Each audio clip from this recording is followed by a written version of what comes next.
C'est dans cette optique que la République démocratique du Congo se présente en dépit d'une guerre d'agression injuste dans sa partie Est comme pays solution, mais aussi comme acteur dynamique et incontournable. En effet, la République démocratique du Congo est pays solution en ce qu'elle dispose d'un potentiel et des atouts qui constituent un apport indéniable aux nombreux défis. Pays solution, de par son étendue, c'est un vaste territoire disposant de 70%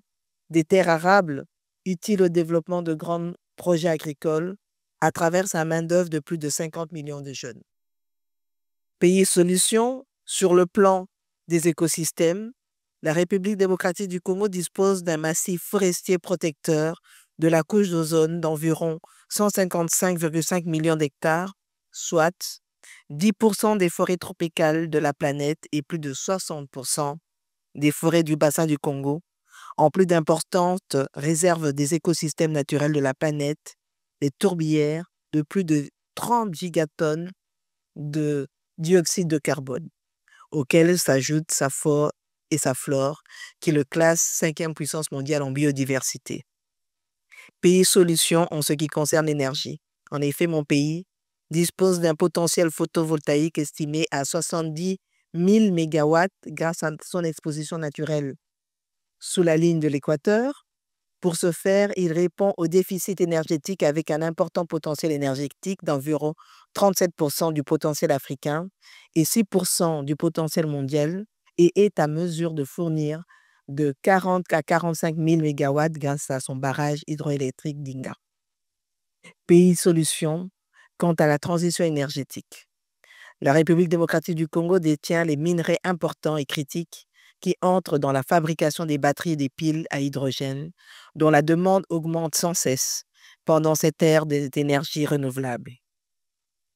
Et dans ces minerais critiques, je cite le cobalt, le lithium, le nickel notamment. Un autre minerai stratégique de la République démocratique du Congo est fier de posséder est le coltan, avec 60% des réserves mondiales.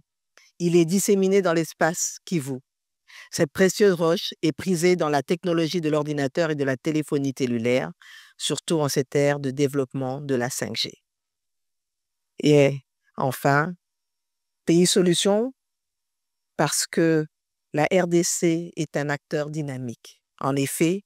mon pays n'entend pas seulement jouer le rôle de pourvoyeur de matières premières, mais davantage celui de la transformation et de la création des économies qui révolutionnent le monde.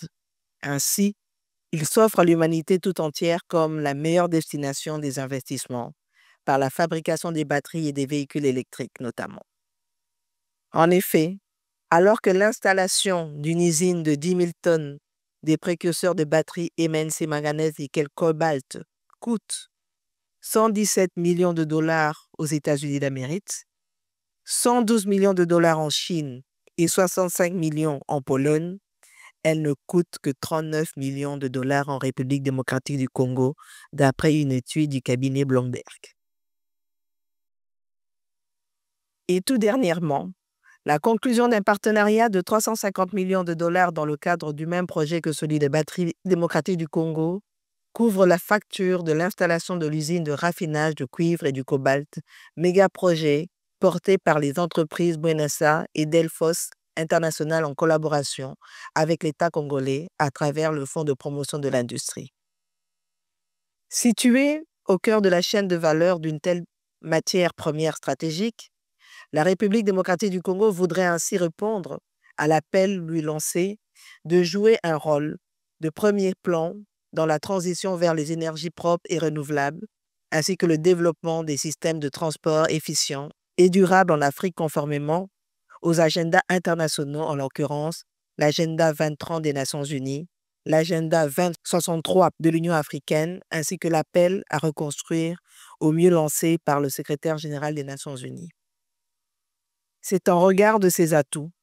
que j'aimerais bien attirer l'attention de tous à plus d'engagement financier et technologique dans les programmes destinés aux domaines cités, mais spécifiquement à ceux orientés vers nos centres semi-urbains et villages concernés par la transition énergétique et qui impliquent la protection de l'environnement, le développement à la base, bref, en conformité avec la vision de notre programme de développement à la base dit Programme local de développement des 145 territoires, PDL 145T en sigle.